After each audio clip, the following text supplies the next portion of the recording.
So is this to me now? Yes, it is. All right. First of all, I'd like to thank everybody for showing up for this. It is a very interesting and impressive group from where I sit, and I'm looking forward to some lively conversation, hopefully. A little bit about myself, just a little bit. I'm an astrophysicist by training. I spent, 20 years at ASU or something like that before taking early retirement.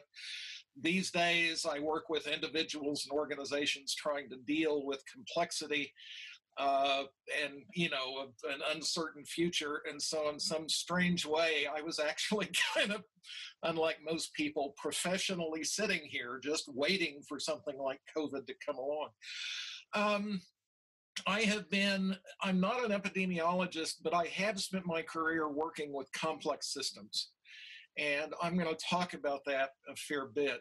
I should also say that I've been involved with public education for years and years and years, going back to chairing school bond committees in the early 90s and many things in between. So education is a passion.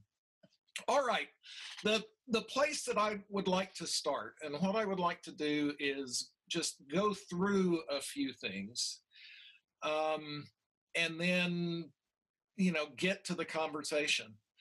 But I want to say up front that I think that what I'm going to be saying is stuff that most people might consider a bit on the radical side.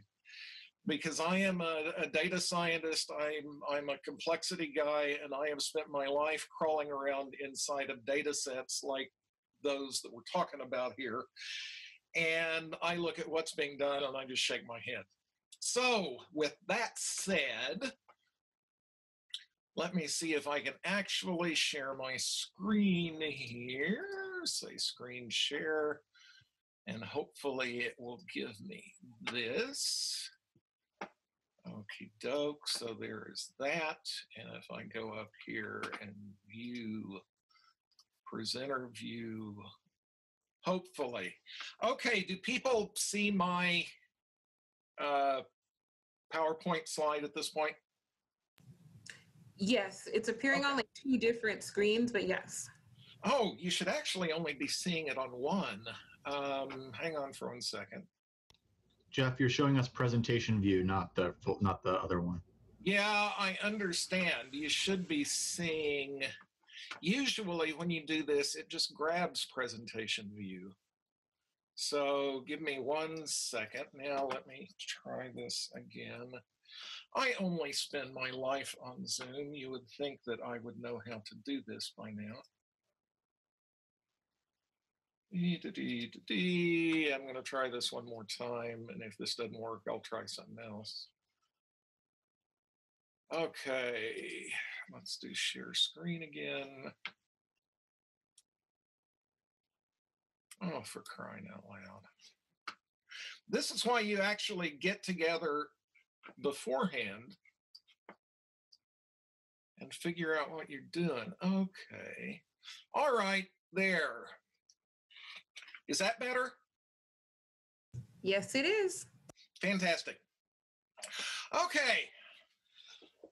I'm going to start off, and you're going to say, what does this have to do with schools and COVID and things like that? I assure you that we will get there and get there reasonably quickly. But first, I want to put yourself in a frame of mind where you live in Houston and it's August and you're thinking about taking the family out for a week on the Gulf sailing.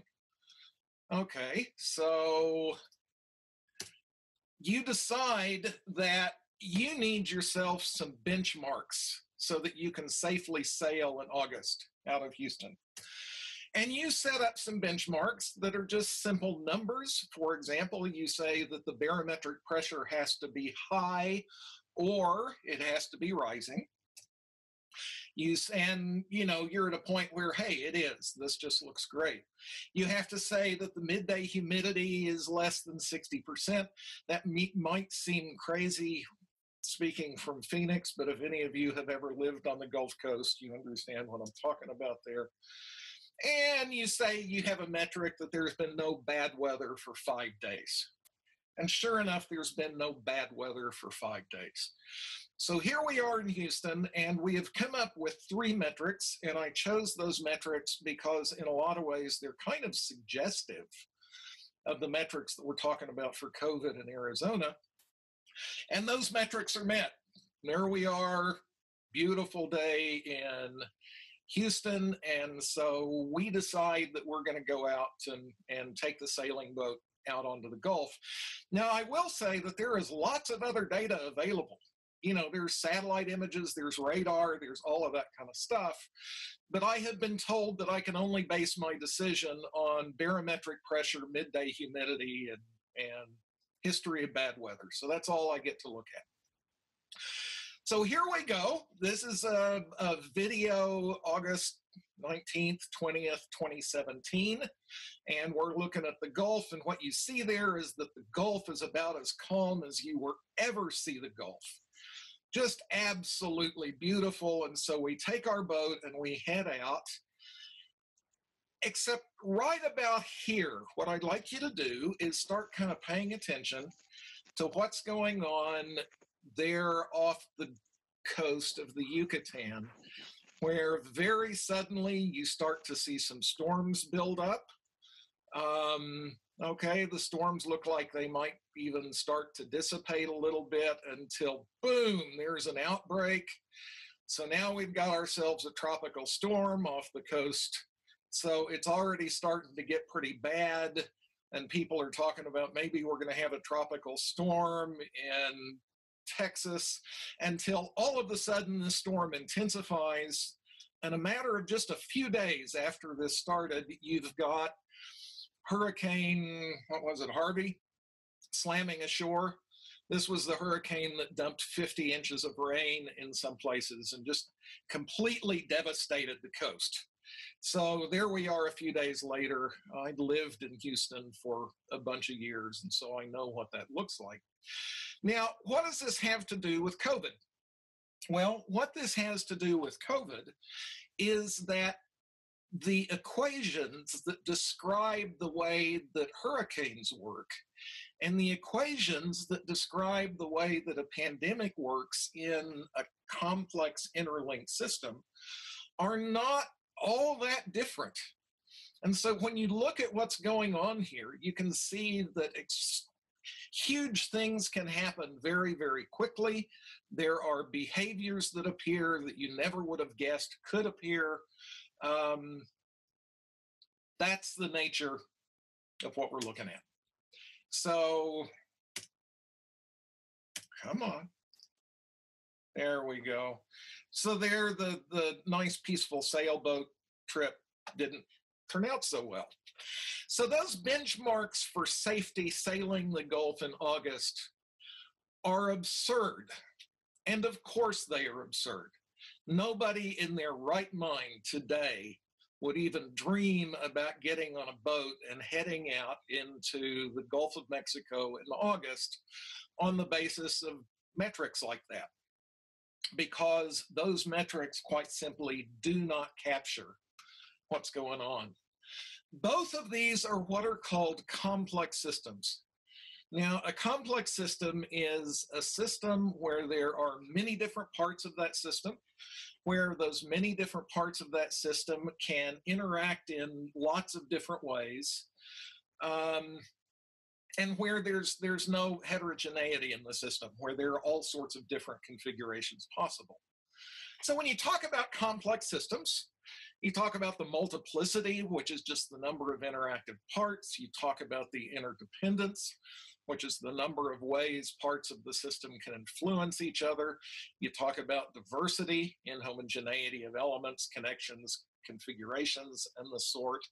Now, it's hard to imagine that anybody on this call, given that you've had lots of time working with schools, is going to look at this and have trouble imagining that schools, especially schools in the time of a pandemic, are complex systems. And so right out of the gate, there is no metric that looks like 3 simple numbers that is going to tell you about the behavior of complex systems.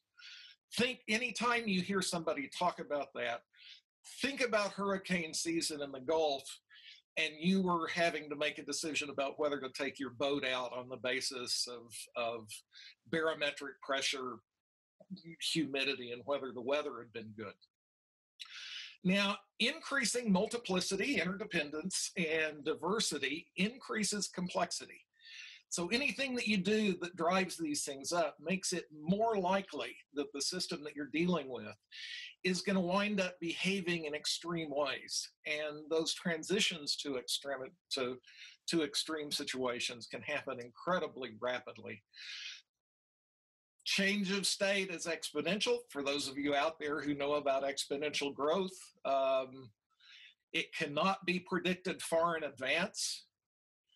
You get emergent behaviors. You get the system acting in ways that you never would have dreamed it was capable of acting.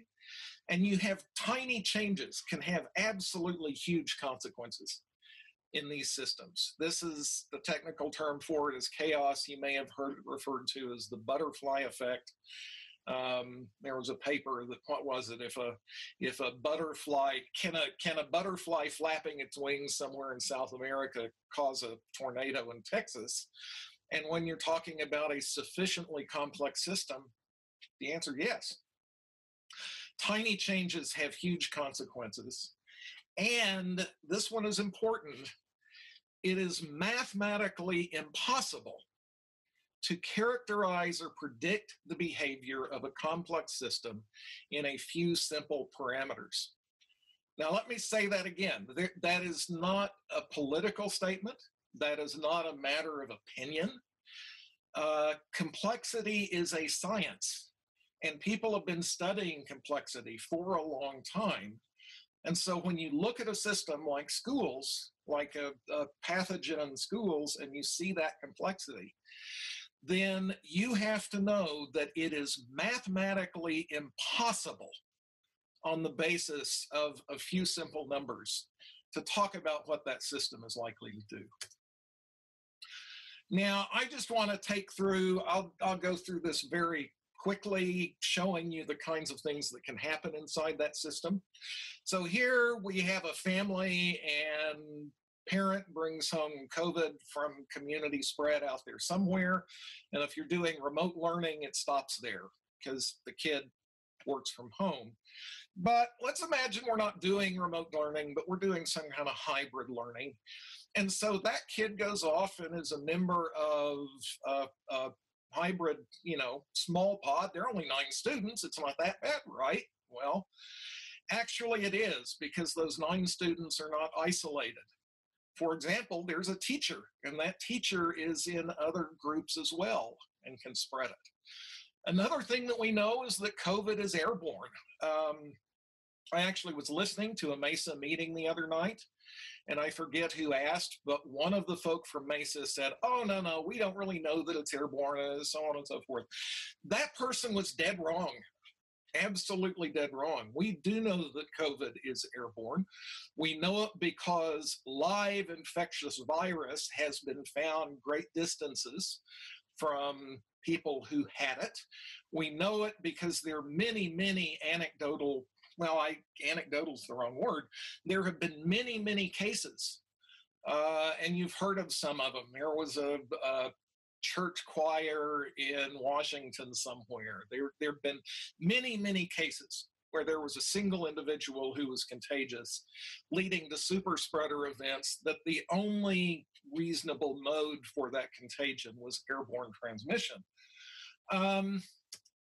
And so most schools kind of have not very good ventilation systems. And so, again, person in Mesa said, it's really hot outside, so we can't afford to bring in outside air because it'd be too expensive to heat it or cool it, which means that what you're doing is you're circulating air inside. You're circulating air inside for 6.5 hours a day. And if you're a teacher, you're then there in that circulated air for something like 140 hours a month. Okay, a teacher gets infected. That teacher conveys it to her other pods. A couple of teachers decide they're going to get together for some planning periods, and they pass it along, and then the other teacher passes it to children. A kid goes home, the kid has siblings. The siblings get sick. The siblings come back to school where they spread it around. Now, something I would like to point out here is that as I've done this, there are a bunch of kids that haven't caught it, but every teacher in this diagram has caught it. And the reason for that is that teachers have a lot of exposure. They are there all the time. They're not seeing just 9 kids. They're seeing large numbers of kids. Teachers are very likely to be exposed to this thing, which is a little bit disturbing because something like 1/3 to 1/4 of teachers in the United States are in high-risk categories for COVID. And of course, all those teachers and kids carry it back to their homes. It spreads in the home. The home environment is actually the most dangerous place for COVID to spread, which means that they carry it back into the community. So now you've got a great big circuit of COVID coming into the school through a student, being amplified by the school, and then spreading back into the community. I did some kind of back of the envelope calculations a while ago, and it looked like maybe the number of people in the community that would come down to it could easily be a factor of 7, 8, or 10 times the number that you see in schools. And so if you open schools, you're going to see a spike in cases.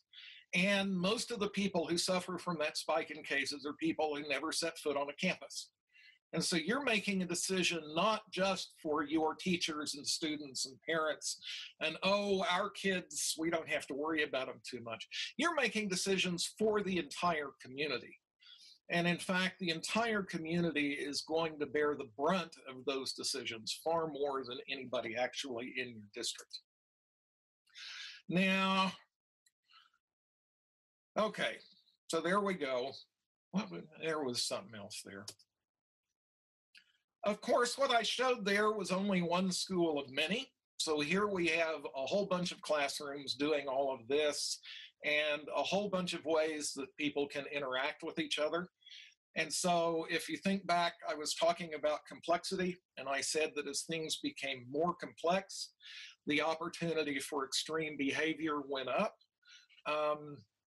Here you've got a school, and now you have all manner of different interconnections. But that school is itself only one school out of many because, there you go. You've got lots of schools, and those schools interact. For example, you kind of have to have substitutes. People get sick, so you're going to have substitutes moving around between classes and individual schools, moving around from school to school, which means that the network of possible infection is now a network that extends throughout your district. And of course, again, all of that links in with homes and such as that. It actually gets worse than that. Because if you're doing some kind of a 1 on 2 off or 2 days on and so on and so forth, then some number of your kids who are not there part of the week are going to go off to places like, childcare centers, things like that. They're going to come in contact with other kids, and those other kids link into still other school districts, which means that this network, this complex network that we're talking about, is a network that isn't just in a classroom, it's not just in a school, it's not just in a district, it's a network that spreads throughout the entire region, including off into the community. So there we go. When we had remote learning, it came in one instance, a kid does remote learning, the disease doesn't go everywhere from there. But you have that kid go in and be part of a hybrid pod, and you have just now given the disease opportunities to spread throughout the community. And I'll talk in a minute about how we know that, in fact, schools can provide exactly that kind of opportunity. Quoting Dr. William Hanage, I think that's how you pronounce his name, epidemiologist at Harvard, the hybrid model is probably among the worst that we could be putting forward if our goal is to stop virus getting into schools. And the reason for that, again, was that kids were off spending time in childcare situations and other kinds of situations. So you were increasing the multiplicity, increasing the interdependence of this. And again, think back to the tornado. Look at the complexity that we're looking at here. The behavior of a complex network like this cannot, in principle, cannot be characterized or predicted or deemed safe on the basis of a few simple metrics. That's the reality. Now, darn it, I kind of screwed up with the colors here. That's okay. As an example of this, I just want to very quickly go through a case, Israel. Israel is sort of, it's the canary in the coal mine when you talk about this kind of stuff. Israel got hit, cases started going up. As cases went up, Israel locked down tight, and they locked down tight enough that very quickly they got numbers down low. And they got numbers down really low. They got numbers down to about 1.4 million cases per day, which means that we're talking about cases that are better than the kinds of numbers we've been seeing by a factor of 100. So they were, I mean, they were green, as green as you could get. They were so green, you know, they'd have to be 100 times worse before they weren't green anymore. And that was the time when they decided it would be a great thing to open schools. And so they opened schools, and it looked like they were getting away with it for about 2 weeks. And then they started seeing some cases pop up. 2 weeks later, they'd actually had one school that had a major outbreak, about 130 cases. By June 30th, they were up to 60 million cases per day. By June 17th, they were up to 208 cases per million per day, with almost 400 schools closed. And this is really, this is crucial, that Israel, unlike the United States, actually was doing some pretty good contact tracing through all of this. And what they found was that here in June, when this thing was starting to take off and become one of the worst outbreaks on the planet, that the majority of the infections that they saw could be traced directly back to schools. So if you look, finally, it actually wasn't until fairly recently that there was testimony before the Knesset that brought this out. Epidemiological surveys by Israel's health ministry showed that after Israel opened its entire school system without restrictions on May 17th, a spike in infections occurred among the country's youth that later spread to the general population. That should be a cautionary tale, that if you can push your numbers down to the point that you are factors of 100 better than what we're seeing right now, and by opening schools in the course of 2 months, you can drive one of the worst outbreaks on the planet. If that's not a cautionary tale, I don't know what would be. Okay, so with that, I thought I had one more thing in here, but I guess I didn't. All right. With that, I now want to share a different thing for just a minute, and that is actually look at those 3 metrics. So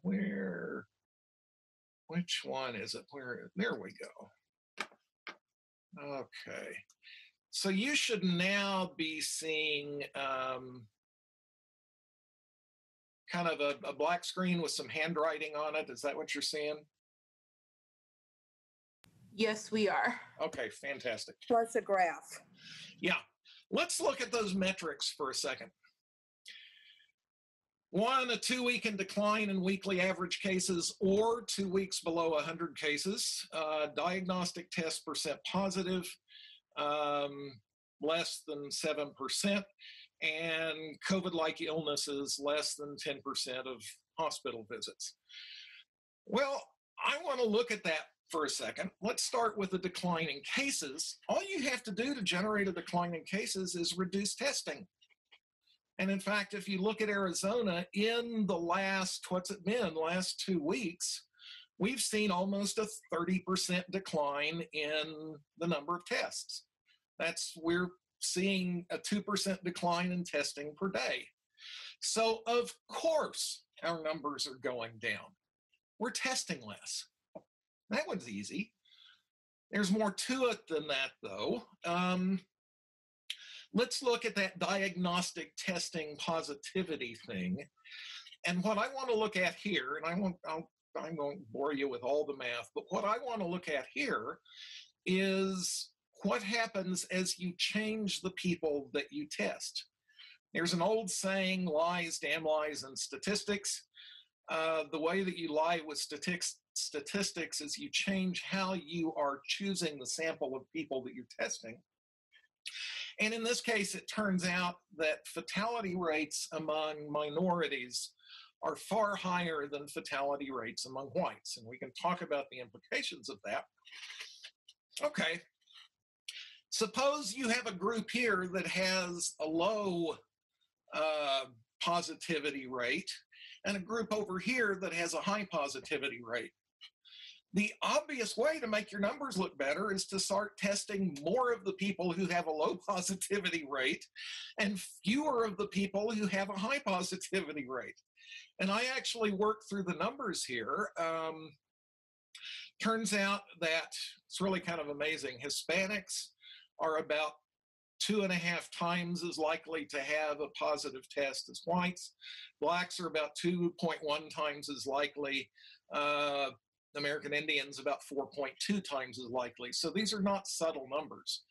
And what that means, if you think about it, is that if you start testing more whites and fewer minorities, then what's going to happen is your testing numbers are going to go down.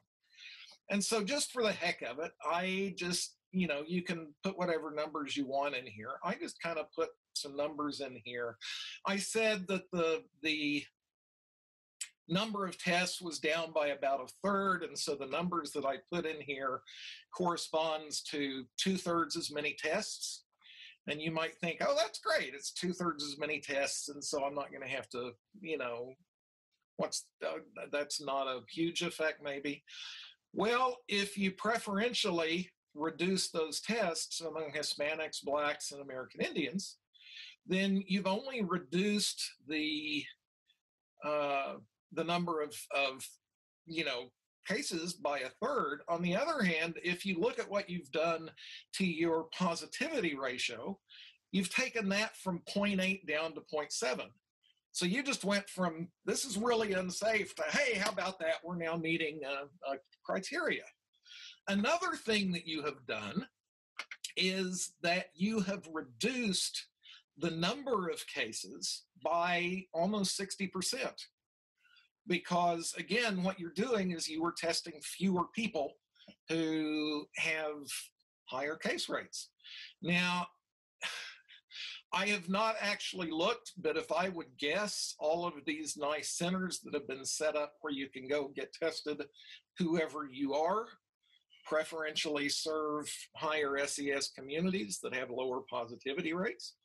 And in fact, I remember when Ducey made one of his comments about, oh, we're going to be doing all of this testing.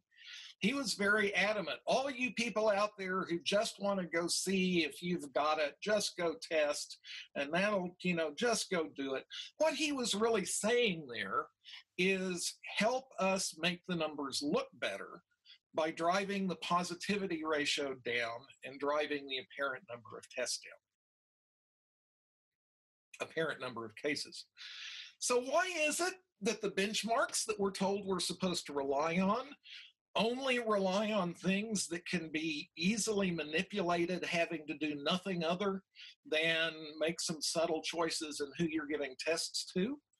Well, because benchmarks like hospitalizations and deaths are a little bit harder to muck with.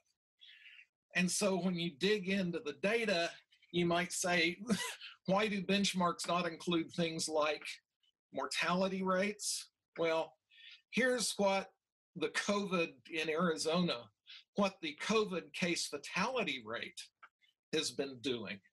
There we've seen the COVID case fatality rate go from down around 1% now up here to something over 5%. But those aren't numbers we're supposed to be looking at. Again, I was saying with hurricanes that you can't just have a few simple numbers. With hurricanes, you have groups of people who are looking at all kinds of data in all kinds of different ways, running models, doing predictions, testing those predictions. And even at that, you know, this thing can turn on a dime and suddenly 6 hours later, you've got something different than you imagined. That's what we're looking at with COVID. So, with all of that said, let me stop the share and just come back here and say that, again, I will be honest and say that as somebody who has spent his life dealing with data like these and looking at the way that complex systems behave, that no one who really understands the behavior of these kinds of systems in their right mind would say that one should open schools right now, given the kinds of metrics that we're talking about. And again, you go and look at what happened in Israel, which is wildly better off than we are, and look at what happened there. And so we know what's going to happen if this thing blows up. Anyway, so with all of that said, there were some questions. I won't dig into those in depth. I will say that at this point, there is all sorts of evidence that children can and do transmit COVID. There was a recent study, for example, that found that the viral infection in the respiratory systems of small children is higher than viral infections in adults.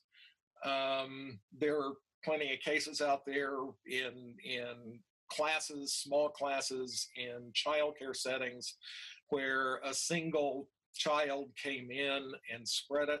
All of this is made worse by the fact that children tend to be asymptomatic spreaders, which means that if you've ever read the story of Typhoid Mary, then when you read about Typhoid Mary, you are reading about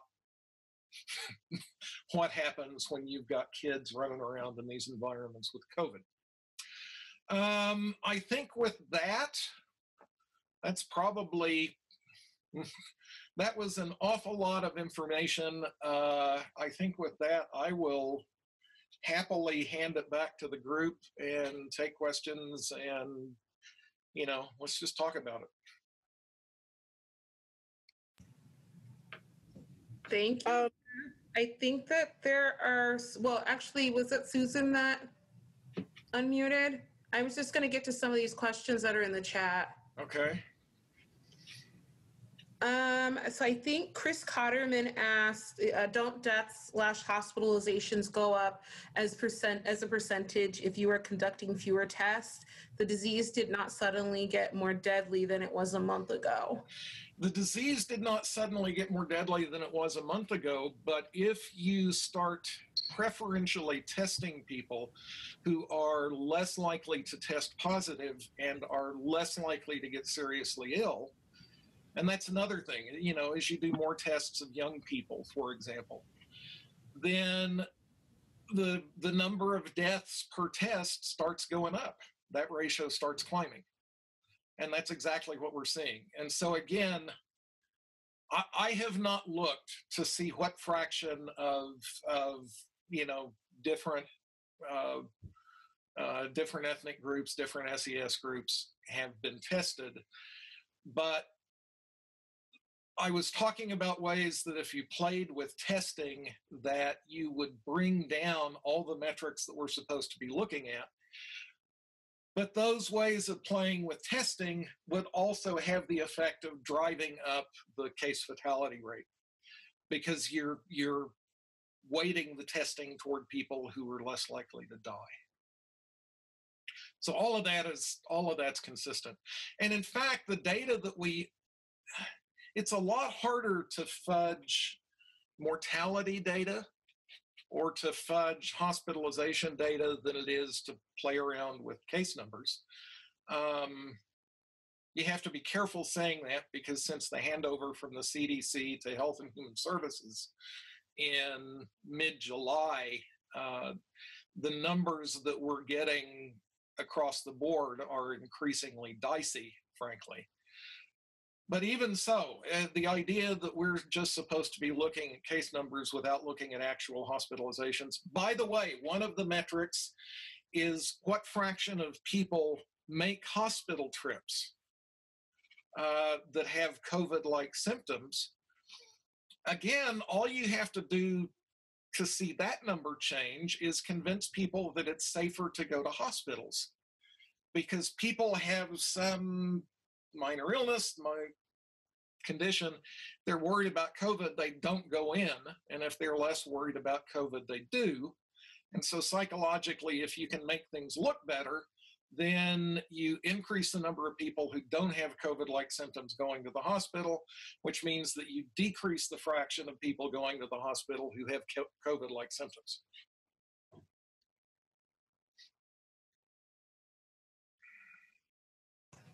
The floor is open for anybody else who has questions.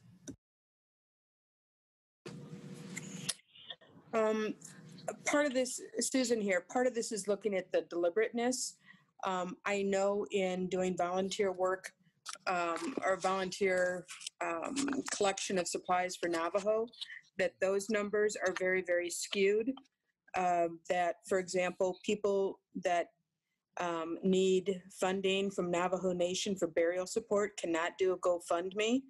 And the number of GoFundMe reports for requests for burial support were really, really high. And we know in talking with physicians up there that there's a lot more dead and a lot more positive. Do you have any information on whether Indian Health Services is actually reporting these? I'm very concerned, obviously, about this as an equity issue, but also looking at trying to get a better handle on what is our actual percent positivity here in Arizona. Well, I do not have particular insight into those kinds of numbers. I have crawled around in national numbers a bit. I've crawled around in national numbers enough to say that since the handoff from CDC to the HHS, things have been dubious. The other thing I'm going to say, though, is going back to when I was talking about these metrics. When you say, what are the positivity numbers, that ratio is meaningless unless you specify how it is that you are selecting the sample that you're testing. You could, think about it. If I were testing only whites, then I might see a positivity ratio of 0.4. But if I were testing only Hispanics, then I might be seeing a positivity ratio of, 0.1, going from 0.04 to 0.1, just by how I choose the group that I'm going to be testing. And again, in the science that I have spent my life doing, it turns out that quite often people spend as much or more time worrying about how they are choosing their sample to do statistics on than they are worrying about the statistics themselves. Unless you are being careful with the way that you choose your sample for statistics, those statistics are meaningless. And we are in no way, shape, or form being careful with how we choose our sample in COVID testing. I'm assuming that's in part referring to the not including the 25 to 30% of the tests because they were put in differently, and how that's being manipulated. Well, I mean, I will be honest and say that personally, I look at what's going on, and if someone were trying to play with these data in a way that made it look better for schools to open up, this is what they would be doing. I have no direct knowledge that anybody is playing with it intentionally. I can only say that given what the numbers are doing, it sure looks like there's something funny going on.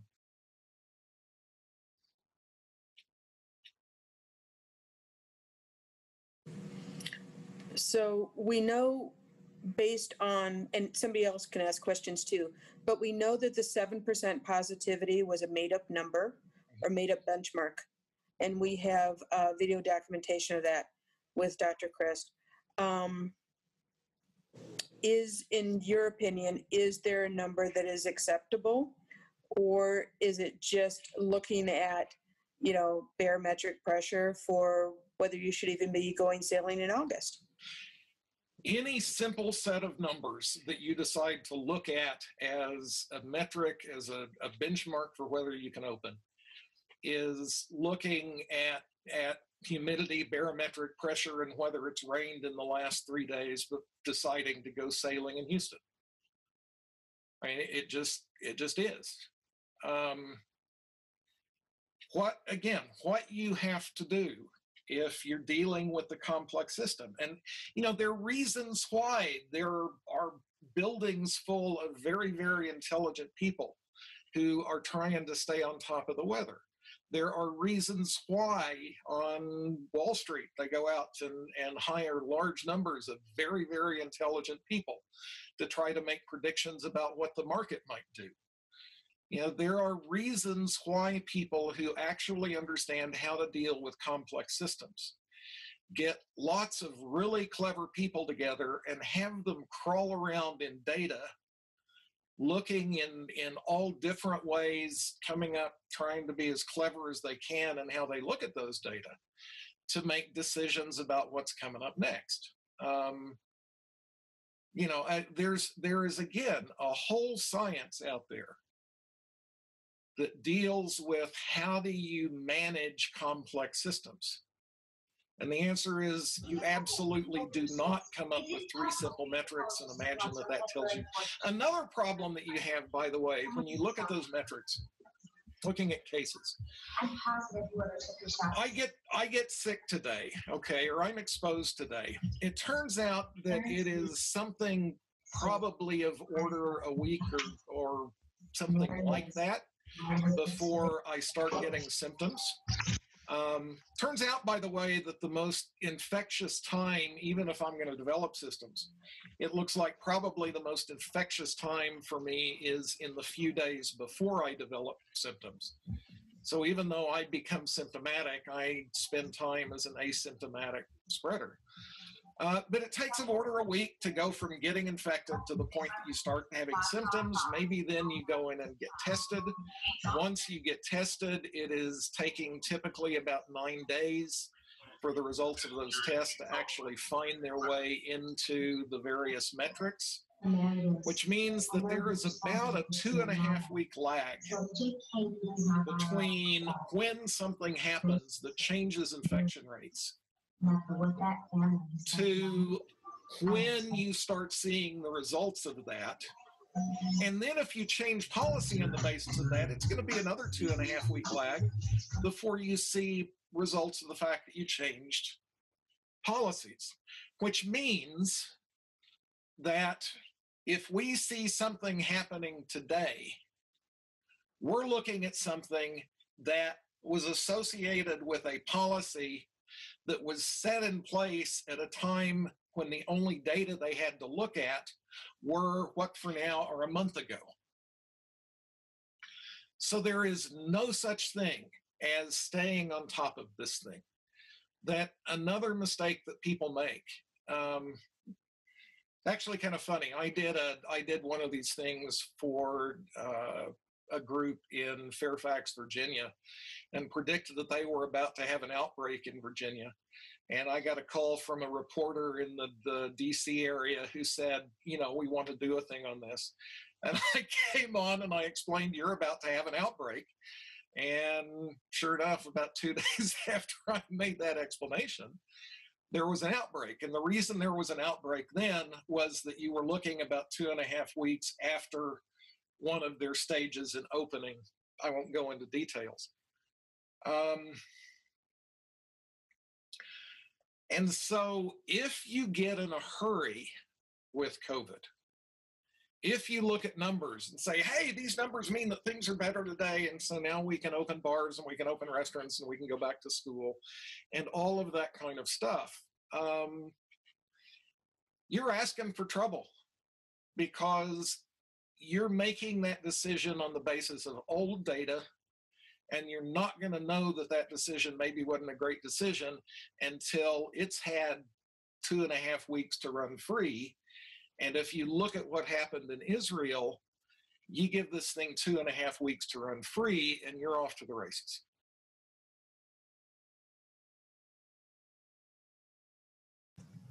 So Jeff, I have a question. What do you do when you're presented with the argument of, if everyone is wearing a mask and washing their hands, it's okay to open up schools? I had somebody tell me, oh, we could have 2 COVID positive kids sitting in the classroom with masks on and it wouldn't impact everybody else. They'd be safe because that's what the science says. How do you counter those arguments? Well, first of all, that's not what the science says. What the science says is that wearing a mask is one part of the mitigations. And there's a reason why they say if you're wearing a mask, you should still socially distance and you should still not be in contact with anybody for any significant period of time. When you look at what's going on in classrooms, again, you're talking about a situation where a teacher is going to be in the classroom in close proximity to a bunch of kids for something like 140 hours a month. Okay? And you're dealing with kids. Can you imagine being in a room with 9 kids for a month and having at no point the kids decide that they're going to take off their masks, or they're going to lick the table, or they're going to do whatever it is that they do? One thing that we know is that if you look at the description of the places where COVID is most likely to spread, it's places where you have close contact, places where you have recirculated air, so you've got air that's not being brought in fresh from outside, places where you have lots of talking and singing and things like that. If you look at the best place for COVID to spread, you're looking at a description of a classroom. And the idea that you're just going to wear masks and that somehow that's going to prevent this thing from spreading, masks help a lot. Masks especially help if you were talking about fairly chance encounters, if you're talking about situations where people really are maintaining distances and they're not staying in enclosed spaces for long periods of time. That does not apply when you're talking about taking a whole bunch of people and putting them in poorly ventilated environments for 140 hours a month with a bunch of other people who are kids.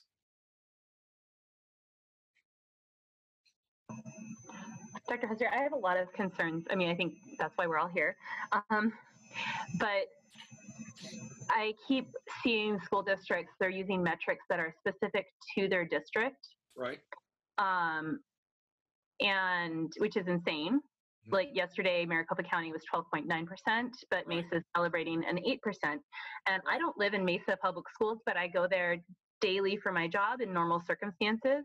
Yeah. I know my students' parents travel to work outside of Mesa Public Schools. It's a huge irresponsibility. And when we're talking scientifically about how we are going to mitigate this, and we're using data points that actually are pretty irrelevant when it comes to that mitigation strategy. We're looking at in Mesa, we basically have no reporting mandatory. We have no testing that's mandatory. And that scares me, thinking that parents are going to be getting a survey saying, do you want to go back or not? We're using benchmarks. They are putting faith and trust into a district that is saying, if your teacher has COVID, we do not need to report it because it's not close contact. But if I'm a teacher in a classroom, I only have 10 students, but those 10 students are eating in my classroom, their masks are off, that is close contact. So how are they getting away with that? I just feel like you're negligent. I'll respond to that a little bit and remind you that the Arizona benchmarks are suggestions. Right. It's not even a matter of getting away with it. They could say, forget the benchmarks. I don't care if we've got, 1,000 cases per million and it's skyrocketing. So then maybe a school board member, I'm wondering, I'm thinking about the contract that I sign as an educator as being a two-way contract, that I am going to do my duty as a teacher, but the district needs to provide an environment where I can carry out my duty as a teacher. And if a school district is not providing an actual scientifically sound, safe space for me to do my job, I feel as though they're breaking contract. And I feel maybe that's a route that is impossible to take, but I do feel like I'm being betrayed by my district.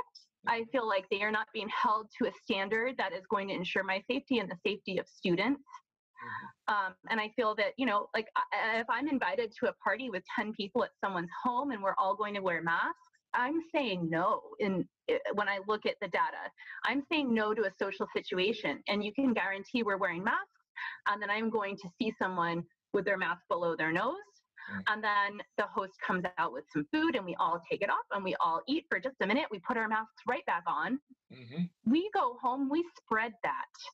And that's what they're asking us to do. And I do feel that there is an obligation that districts have to us to provide a scientifically sound, safe classroom. And I would really like to explore that. And I feel that with what we're learning today and, hearing it very well laid out, that I'm wondering if the educators here, the board members, could maybe explore that a little bit.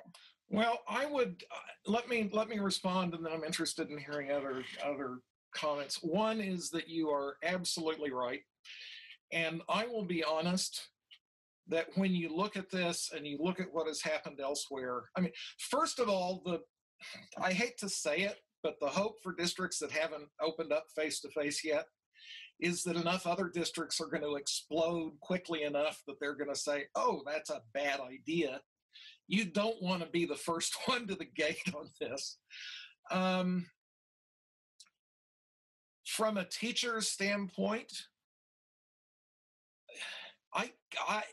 my guess is that if more teachers actually understood what's going on here, instead of being, like, I think one of the things that happened in Mesa is they had put together a thing that said, a plan to safely open schools. And after a great deal of turmoil, it was required to remove the term safely. And that's a tiny little step.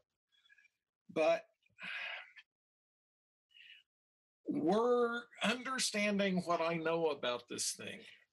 Were I a teacher and you told me to go into a classroom this fall with situations as they are right now, I would tell you, and the horse you rode in on. And I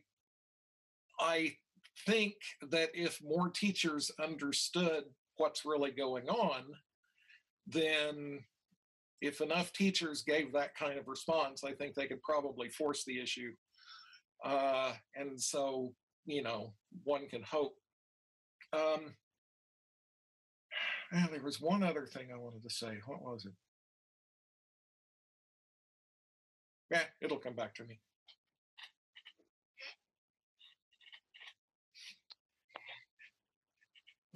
Hey, Dr. Hester. This is Dr. Ryan Falsey. How are you doing?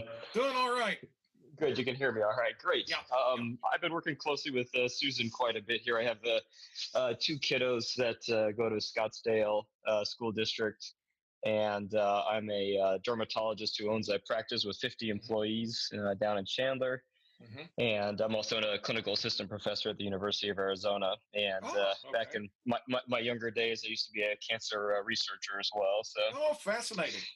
And so let me see if I can get my video up here so I can everyone can see me. But well, thank you first of all for this talk. I appreciate it. There we go. And so two questions for you. I've been, as I mentioned in one of my chats there, I've been battling back and forth about whether or not kids should be going back to in-person school at all. And I certainly have been putting a lot of thought into many of the comments that you've been made over the past, several months, essentially, versus some sort of very stringent metrics that we could potentially obtain as a community to have kids go back to school. One thing that I've been really disappointed in is the lack of an emphasis on contact tracing and adequate rapid testing in our community. It doesn't seem like anyone's paying much attention to that, certainly in the community, and definitely not based on any metrics for schools reopening. Mm-hmm. Do you think if we had it's really impeccable contact tracing that there would be a possibility of opening schools at some point if we could really, pin those down a lot? To make contact tracing work, you have to get down to the point where you're no longer having widespread community transmission. Right. Because if you've got widespread community transmission, you can do all the contact tracing that you want to, and it's not going to get you anywhere. And so that's sort of the question of what is it that you do in the long run? Because I am not sitting here saying that schools have to remain closed forever. I'm not sitting here and saying that society has to be shut down forever, because there is a way forward. And I mean, it's discouraging. In the spring, had we actually closed down tight as a nation and gotten our numbers down, and then unlike places like Israel, stayed on top of it, had the widespread contact tracing, had testing every, small amount of time in schools, which could be done, by the way, very easily. You go out and one day a week you do blood draws, and then you take those blood draws in and you do pool testing on them, and you see whether you've got COVID. It is actually not difficult to do the kinds of testing that will let you know whether or not you have a problem that you have to deal with.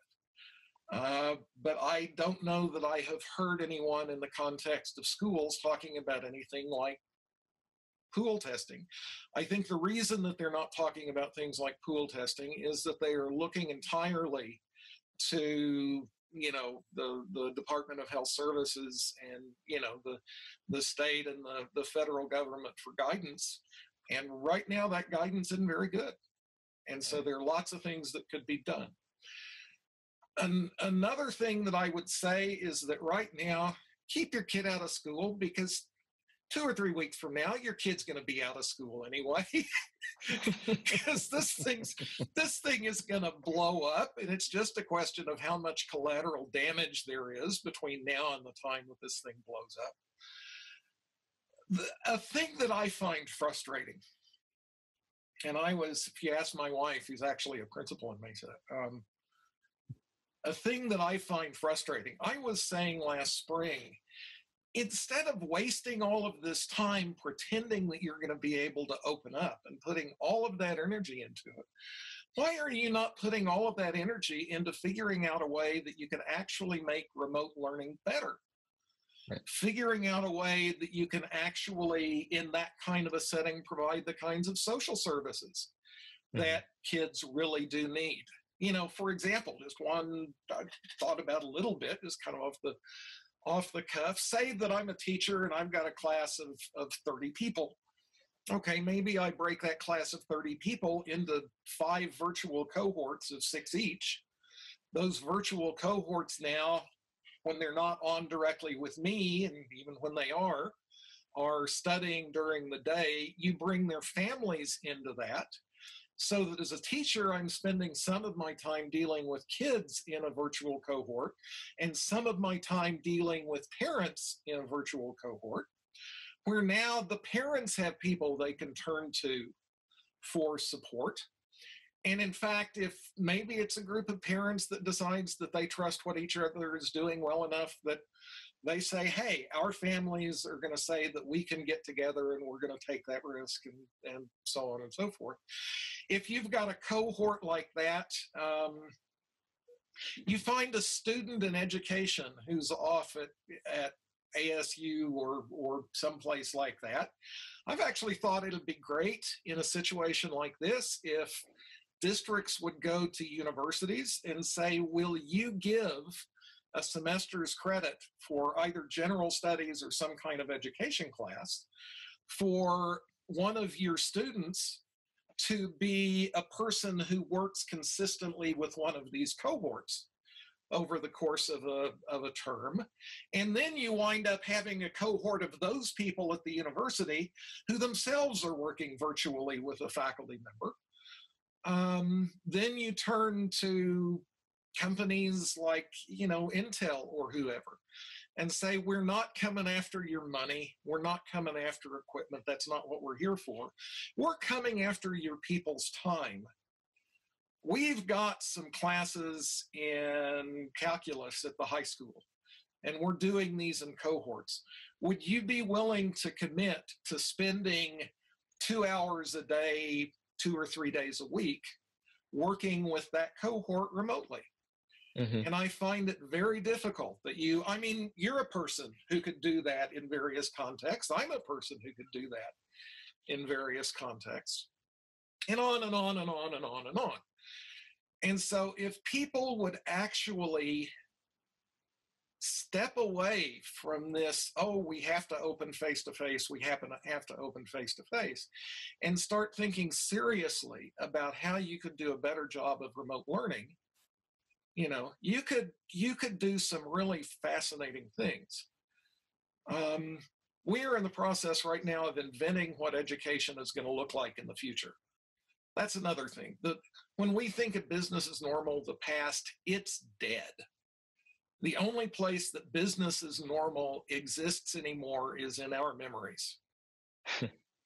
So if you look at something like what I just described, suppose now that you are in class face-to-face. Are you not going to want to break up your class into cohorts that can work together and use those cohorts to do everything that I was just talking about in addition to face-to-face?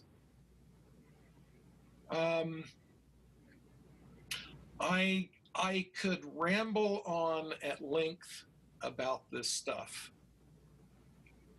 But what it boils down to is that people have to start thinking in terms of, all right, we're going to manage complexity instead of try to pretend that complexity can be characterized by 3 numbers.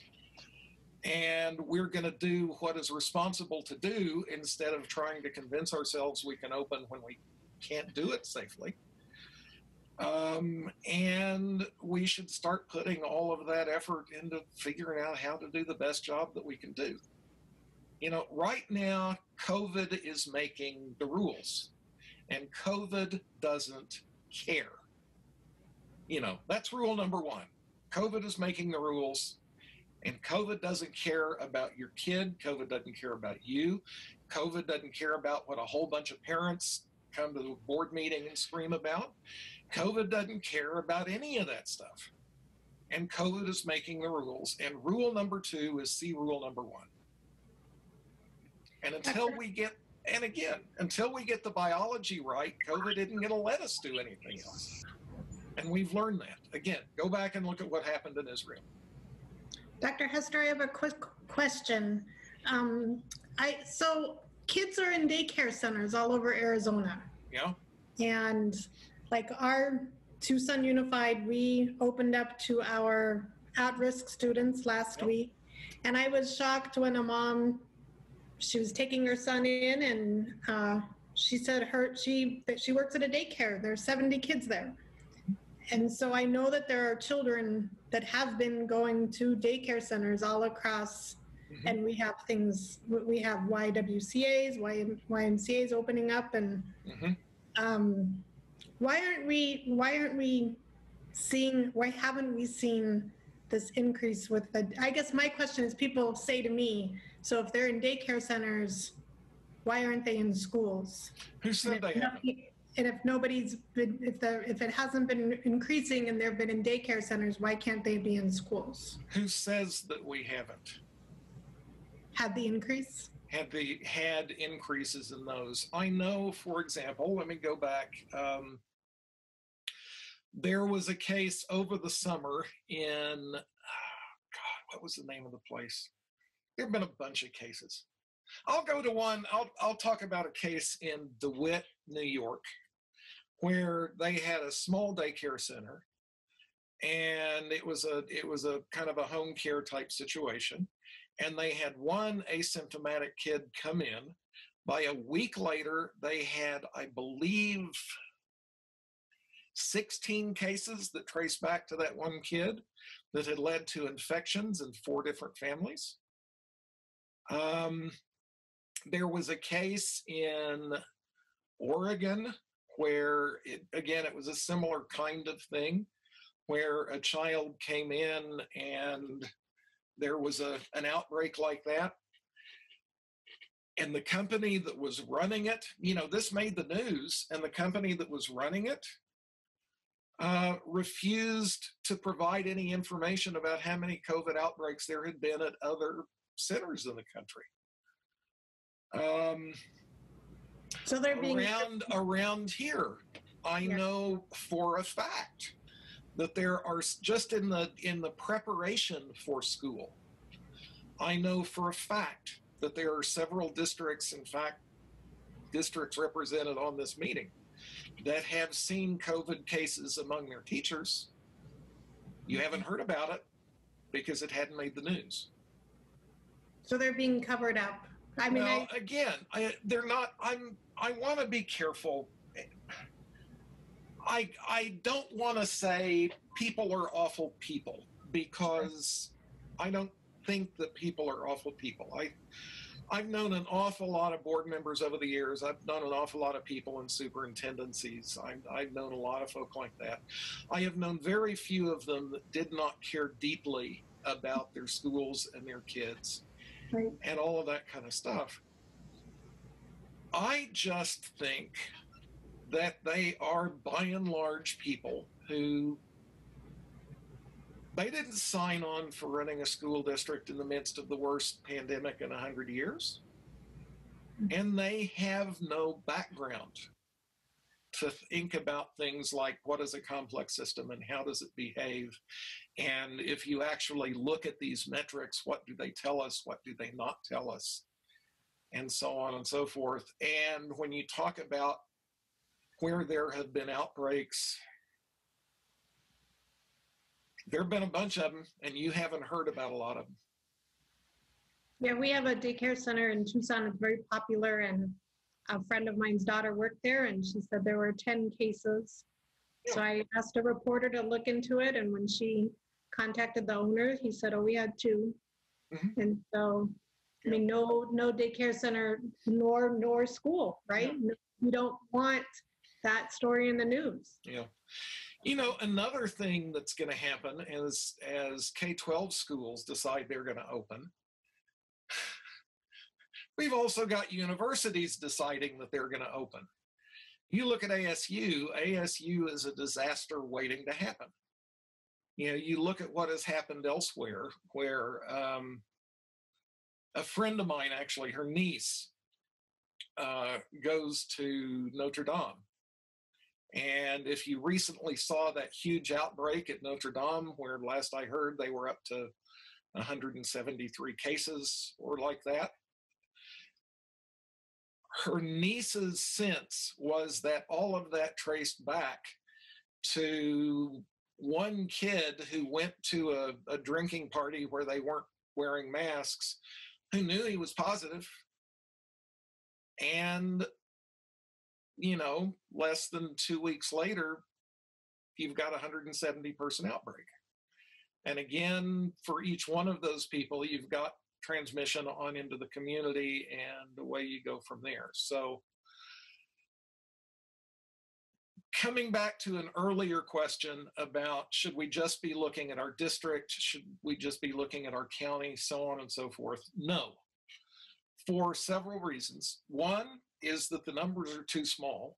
Two is that you have no idea at all about what fraction of your population in your zip code or your district is being tested.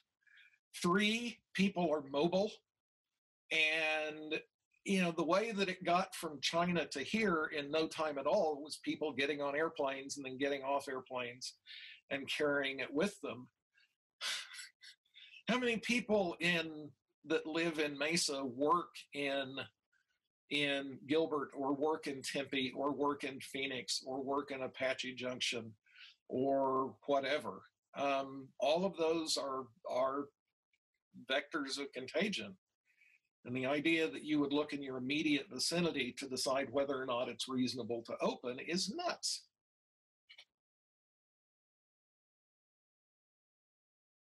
Jeff, thank you for saying that, because I know that, you know, in talking to different board members from around the state, I know I've heard people say, I was elected to represent these zip codes, so I don't have to worry about those zip codes over there. And I really think that's dangerous thinking. That's going to do a lot of us in. So thank you for validating that. Let me ask you this. What fraction of your parents do you suppose in the district could have come up here and talked to you about their understanding of the fact that the spread of COVID is a complex process? In my district? Yeah, just pick a district.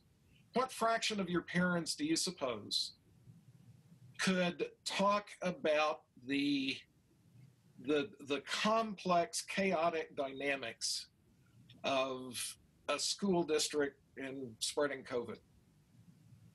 I mean, and that's a hard one, because everybody likes to play Facebook doctor and scientist. You know, I maybe would agree with Ryan that maybe it is something around like 10%. Okay. So all of those parents who are saying, we want to go back, we want to go back, we want to go back, guess what? I want to go back too. I've got an 11-year-old daughter at home, and I would like nothing more than for her to be back in school, both for her and for me, quite frankly. But just because you want something doesn't mean that you get to have it. And that's a place where I grow frustrated with boards, because boards don't understand the idea of a complex system. And so boards look at what is ultimately, you know, any time that you try to go up against physical reality using ideology, physical reality wins every single time. And in a case like that, physical reality just tromps your backside into the ground and goes marching along. And so having people imagine that what parents say that they want should have anything whatsoever to do with the decision about whether or not to open schools is just not paying attention. Dr. Hester, thank you so much for doing this. I will say that I kind of went in and out because I've been on different phone calls with the ER and everything, but I am like so frustrated and angry right now, and it's not because of you, but you've made me angry because you've not said anything that I have not said for the last few months. Yeah. And that's why I'm angry. It's not because you're saying anything wrong. It's because, to me, this is so common sense. Yes. Because to me, and I'm not saying that I'm a genius or anything like that, but like, it's very frustrating when people's opinions are seen as equal to facts and science and given equal weight. And I think that's a big flaw in how this pandemic has been handled on a state, city, school board, national level. Yep. And to think that schools could just hand out parent surveys, like if people who have no understanding of the complexity of this, how equal say in this situation, really frustrates me. So I'm trying to keep my heart rate down, because when you said the thing about hybrid, I literally have been screaming, hybrid is the worst thing you could possibly do. And it completely defeats the purpose of us keeping people safe. I said that literally 2 or 3 months ago. So I don't know what else can be done, because I think the prerequisite to make this work is that we have leaders, including school board members and superintendents, who are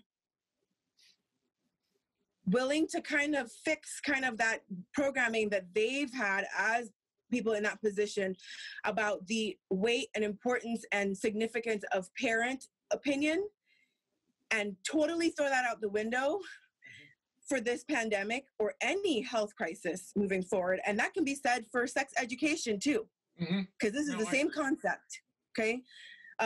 So that's a deeper thing that needs to be fixed for us to get to where we need to be. Yeah. And we can't fix it. It's kind of interesting, because when you talk about, there are a lot of interesting parallels between COVID and sex ed. And one of them is, you say use a condom because anytime you sleep with somebody, you're sleeping with every person they ever slept with. Right. In COVID, it's wear a mask, because anytime you share air with somebody, you're sharing air with everybody else. Everybody else that they shared air with. Everybody that they have shared air with. So yeah. And just like with COVID, we have the studies that showed that before sex ed, teen pregnancy rates were higher. Yeah. All of these things were horrible. We made sex ed because of it. And necessity is the mother of all invention. But all of a sudden, that doesn't mean anything because parents are uncomfortable. So I don't know what we can do about that. I think it's a mindset change that we can't necessarily fix. But I just want to thank you. I have to go. Actually, the ER is calling me again. But okay. I just want to thank you for saying this, because as frustrating as it is to hear what Susan and I and other physicians have been yelling and screaming and hitting our heads against the wall for months. It's just very frustrating to me, but thank you for saying it again. Oh, you're very welcome. I mean, it is, I share your frustration. As I said, going back to the spring, if you are somebody who actually thinks critically and carefully about this kind of stuff, it's obvious. It's obvious that you can't control a system like this with a few silly numbers.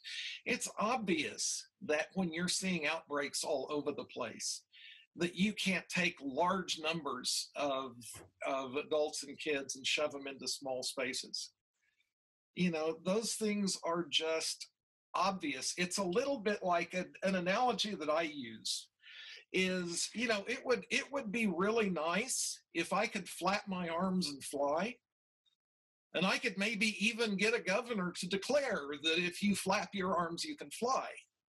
Okay. But if I step off of a tall building and flap my arms, I'm in for a really, really, really bad surprise.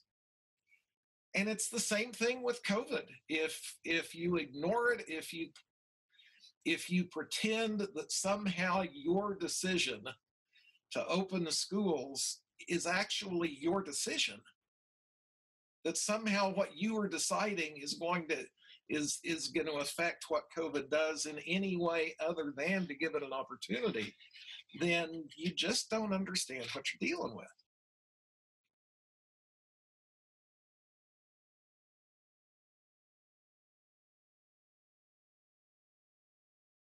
I'm just like over here, I just had like an administrator compare schools reopening during COVID to when kids went back to school during HIV/AIDS, as if this was like a serious comparison. And I mean, I think you're right. Like, I don't know if it's that, a lot of people don't get it, or they simply just don't want to get it at this point. Like, we've seen schools around the country, schools around the world opening up and having to shut down. ASU is opening up, and we've seen UNC have to shut down. It's like, how many times are we going to test this theory out to really let it sink in that reopening the way that, parents want us to reopen isn't a possibility. Yeah. It's your comment about AIDS. My immediate comeback to that would be to say, well, it's because kids were not having sex 10 times a week in class. That's why. They were not doing the things that were needed to be done to spread the disease. On the other hand, when breathing is the thing that you need to do to spread the disease, that's a little bit harder to control. Unfortunately, I am afraid that as the numbers go up, and we are a long way from the end of this thing,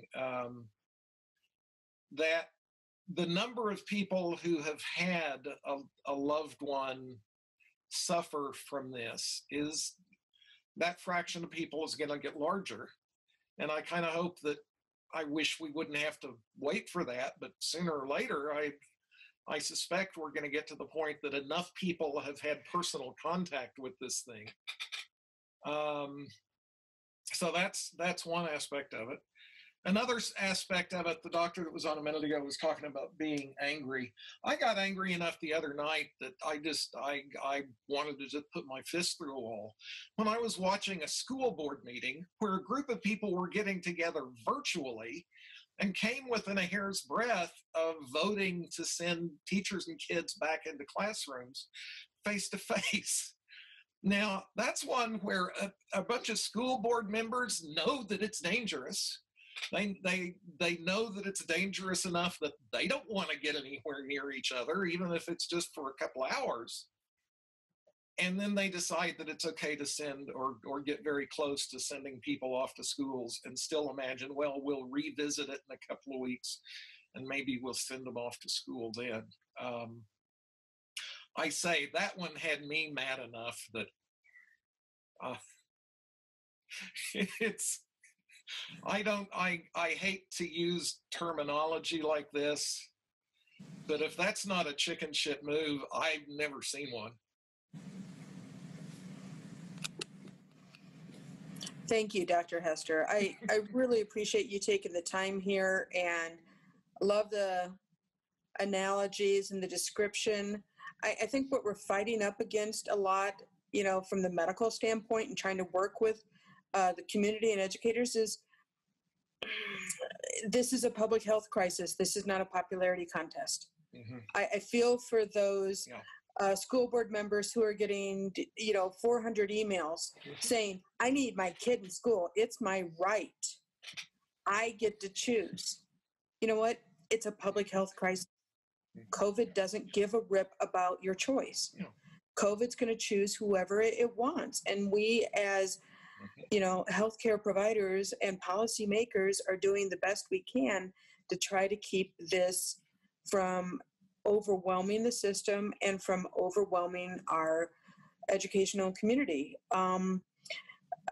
We had a webinar the other day, and the evidence was showing that over 40,000 lives were saved because schools were put to a virtual environment. And now we're looking at, opening it back up. So I think, takeaways from here is, COVID's like glitter. Put it in the hands of kindergartners. It's going to be absolutely everywhere. It's going to go home in the backpack. It's going to go home to visit grandma. It's going to go to the neighbors. It's going to go to the store. It's going to go everywhere. And that we need to keep pushing for follow the science, follow the metrics, follow how this is going to explode out exponentially, and getting the word out. Our group, I know Dion had to go, but our group, Physicians for Science, Equity, and Advocacy, we've got some members on here now. We've been reaching out personally to as many school boards and leaders as we can, and we'll continue to. But I think continue to get the word out. Our group presented safe safer metrics for districts to follow, but very concerned that the metrics that we put out are being manipulated at a higher level, such that, when you've got a third less, testing, when you've got, a lot of places won't even test kids under 18, there's no contact tracing. Basics of epidemiology have been ignored in a once a century pandemic. So. And I'm back, sorry. And just to add to that, I'm very thankful also that you spoke on the disparities in testing locations and testing communities. It is exactly the fact that minority communities and low socioeconomic communities have had no access to testing on a national scale, that we have had such a high community spread in those areas. And that's also why the fatality is higher, because by the time people figured out what was going on, it was a bit too late. So we have, as a country, no interest in equity, because we are putting 10 different testing stations at CVS's in white and affluent neighborhoods, and no testing in areas that we know will most likely have more cases. And then we go, oh, but our positivity rate is lower. Well, I guess it's our positivity rate among the people that we actually give a crap about. And then we acted surprised when more of them were in the hospital with their intergenerational houses and family setup and more essential worker status. And we wondered why they were getting sick. So the system is just very, the system has set things up perfectly for COVID to have a field day and have as many people to feed off of as possible. So as superintendents, any superintendents who are on this call, any school board members who are on this call, it's really easy to kind of see the science as a side note or as something to consider when you don't have to see people dying in front of you. I want to encourage everybody to understand that your decisions do have just as much life and death implications as mine do when I have pregnant COVID patients intubated because they can't breathe. What I choose to do with my patients have life and death implications, and unfortunately, your decisions have similar, because you're the ones who are dictating how many patients I get. You're the frontline workers. And so we need you guys to have the courage and the clarity to make decisions that, doctors are used to being the bad guys all the time. We tell people no all the time. And when we started having a customer service concept to medicine, I said, as a resident, that's not going to work well. When we had all these satisfaction scores dictate how good of a doctor we were, I said, that's not going to work well, because sometimes I have to say no, and no is actually the best thing for you. Mm-hmm. So I just really need superintendents and school board members to start getting used to saying no, and know that when you do that and you're following the science, and that's why you're saying no, that whether they're mad at you or not, you've just saved their lives. And that's not being dramatic. And I know that doctors are being called alarmist, but you'd be very alarmed too if you see what we see. And you shouldn't have to see what we see to just take our freaking word for it. Well, because we have HIPAA too. I'm going to ask a question of you right quick. Taking your word for it does not have the same emotional impact as seeing what you see. I have been waiting for doctors and nurses working in COVID wards to start showing up at board meetings with video, or to start arranging to... You can't do that because you have HIPAA. Well, I understand that. It's interesting. I will tell you my metric for when it's safe to open schools. If I have to come up with a single metric for when it's safe to open schools, I would say that when hospitals start allowing patients in again, then it's safe to open schools. When hospitals start allowing visitors in again. Right.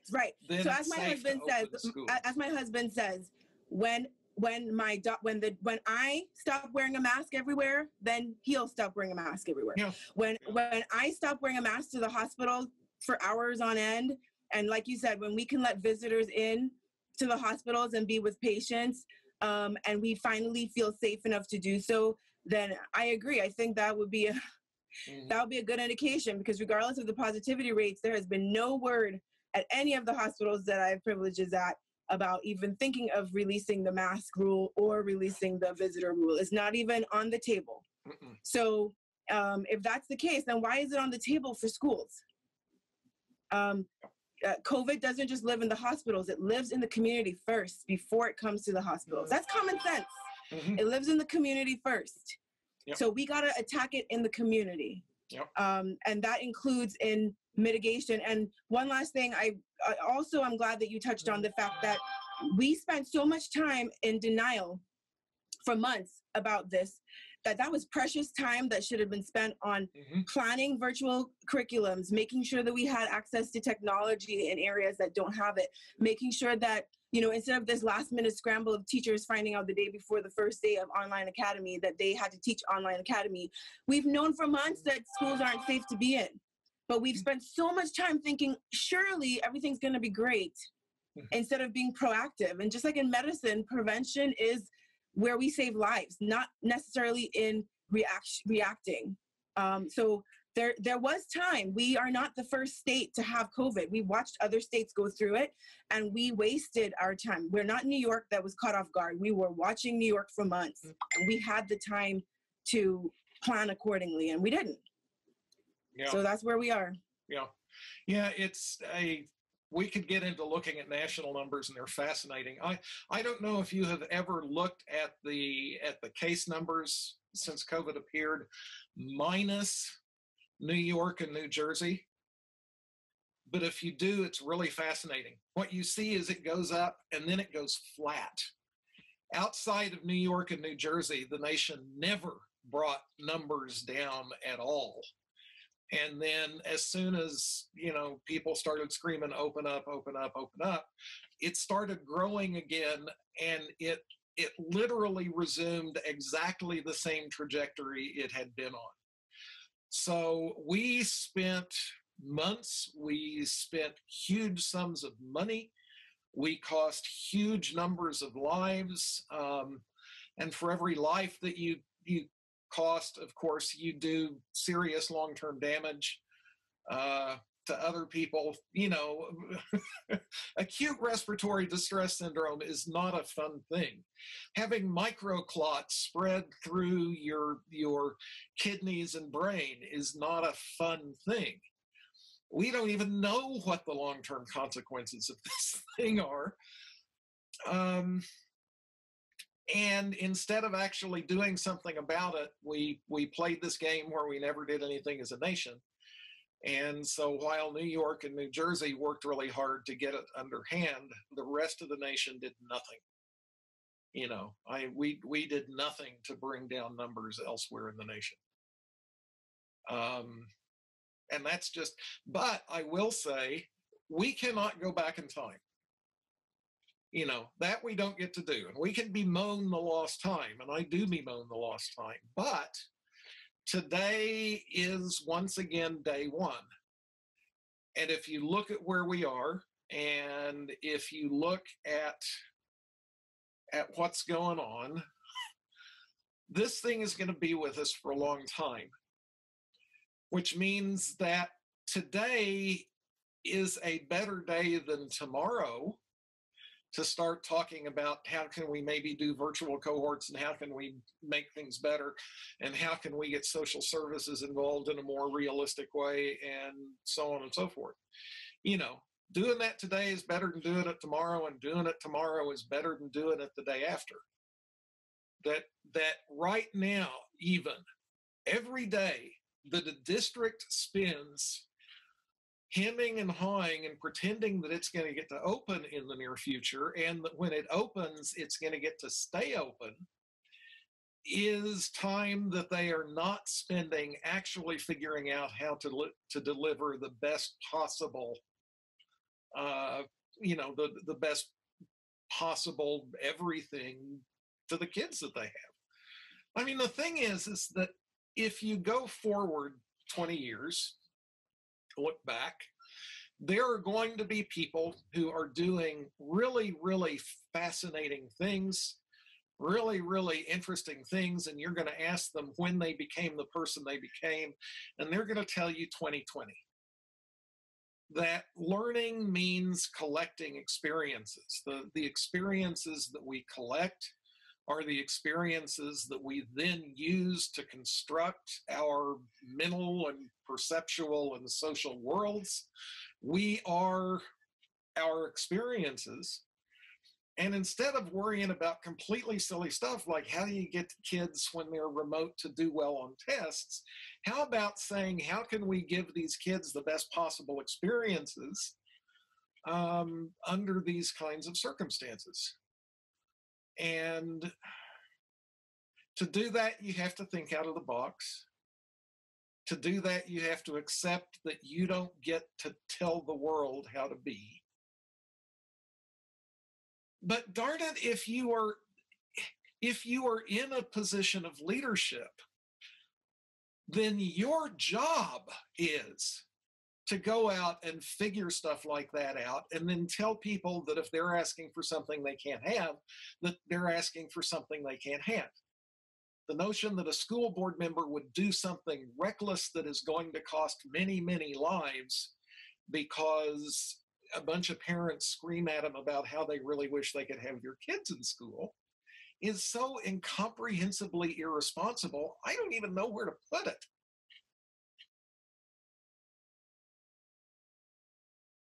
Jeff, we have a lot of parents who are emailing us, and I would say probably some administrators who believe this, like this whole notion that there's science on both sides, and inevitably somebody will have like a spouse who's like a family medicine doctor who's like, oh, I would send my kids back right away, or something like that. And we're just having the hardest time trying to agree on these metrics. They're throwing, these metrics in our faces.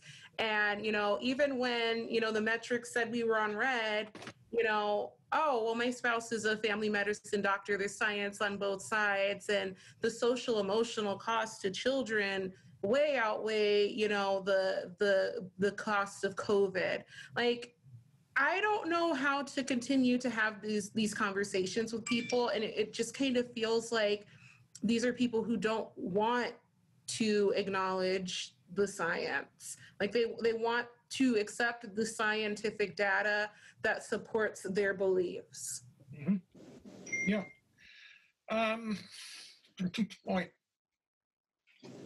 as someone who spent his career in science, you touched on a lot of really fascinating subjects there. One thing that I'll say is that COVID, the stuff that I've been talking about here is kind of interesting. If you want to know about how the immune system works, if you want to practice internal medicine, if you want to care for COVID patients in an emergency room setting, you have my tremendous respect because I don't know that stuff. On the other hand, the stuff that I know about the way that complex systems behave and such as that tends not to be a part of the training that you get at medical school. And so, you have to be careful about that. The social and emotional, I want to know about social and emotional when little Billy figures out that grandma and grandpa died because he brought home a disease. Exactly. There are social and emotional consequences there. We talk about social and emotional. You're talking about a classroom where kids are wearing masks, where kids can't get up and talk to their friends, where people are sitting in their desks and they're looking eyes front because they can't look at each other face to face. They can't do projects together. They can't share things. I mean, you look at the classrooms that are these classrooms that are supposed to mitigate COVID, and I just, I look at these and I say, okay, that sounds to me like kind of living in a gulag. Whereas if you do remote learning well, where people can be up around and where they can be in virtual contact with their friends and where they can do all the kinds of things that they might be able to do. It's not ideal, but I'd rather do that than get trapped in one of these classrooms all day. And I'm an adult. I can't imagine taking a 6 or 7-year-old kid and putting him in that kind of a situation. People certainly are selective. There's science on all sides. I'm an astrophysicist. I could take you chapter and verse through the radiative transfer and the various processes in global warming. That is fact. And yet there are a handful of people who say, oh, no, that's not true, and that have degrees. And so you see those same very few people again and again and again. We've got this strange setting where equal time somehow means that if there are 150 people on one side of an issue like this, and there are 3 contrarians on the other side of the issue, that the 3 contrarians are supposed to be given as much attention and weight as the 150 folk who are actually doing this for a living. And there's an awful lot of that. There is an awful lot of people being told what they're supposed to think. I mean, I'll just come out and say it. Fox News, by virtue of the impact that it has had on the policies of this administration, has more lives on its hands than I can begin to count. Both because of the impact on the administration and also because people watch and say, somehow it takes away my freedom if I have to wear a mask. Now, my reaction to that is, should a waiter, when they go use the restroom, be required to wash their hands? This notion that somehow being asked to do things in the interest of public health, we're asked to do things in the interest of public health all the time. But there are people who have made great political and economic hay out of telling their folk to do nonsense, and their folk do it. If I talk about signaling theory in social science context, are there people out there who know what I'm talking about?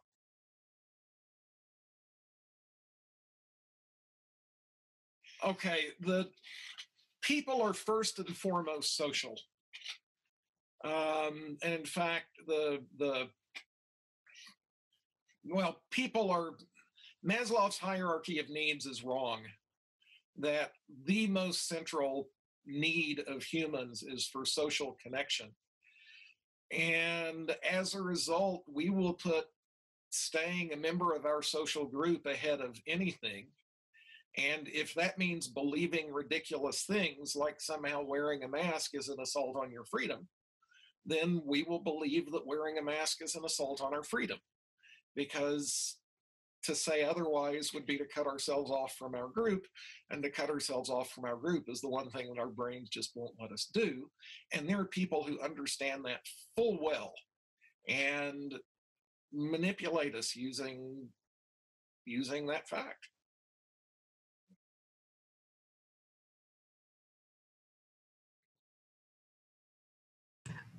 Thank you, Jeff. I think a lot of people are getting ready to sign off.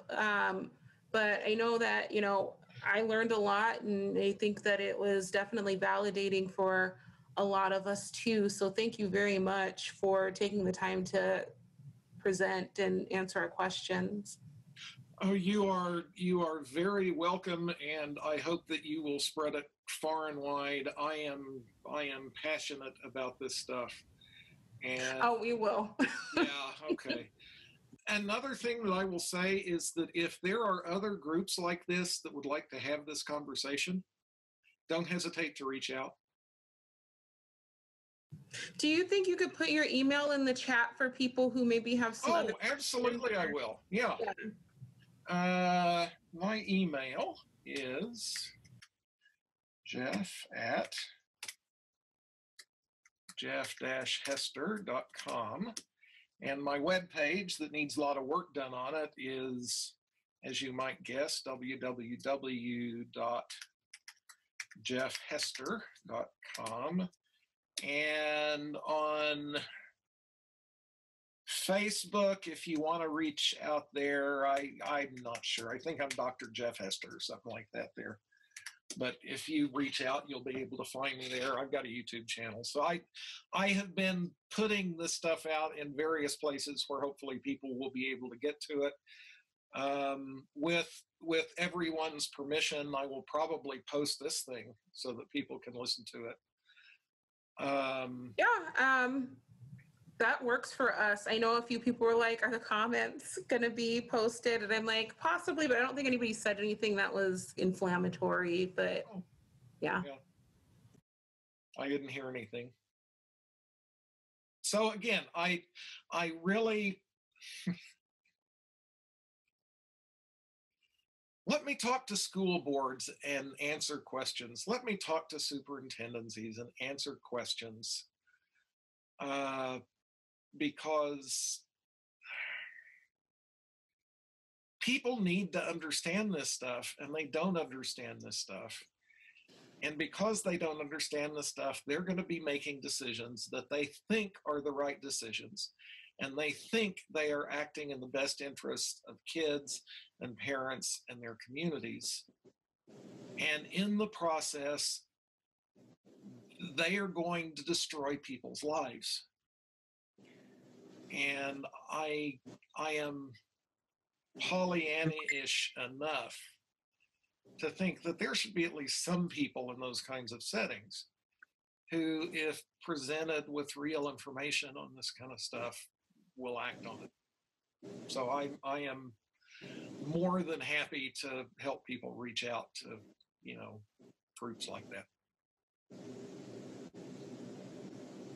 Thank you. And I'll send your email too for those who had to log off so they can contact you as well. Because I know a few people will probably want you to maybe come and talk to their boards about things. So Thank you. And I want to thank everybody who showed up and hung around and had the conversation and listened to what I had to say.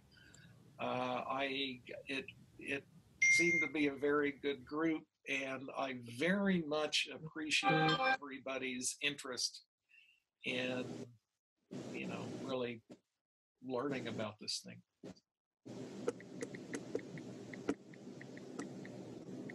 Thanks everybody for attending. I know a few of you have to log off. You have Jeff's email if you need, and I would definitely recommend adding Jeff on Facebook. He's always posting interesting stuff, and he's always down for like a private chat if you have like more questions like I do all the time.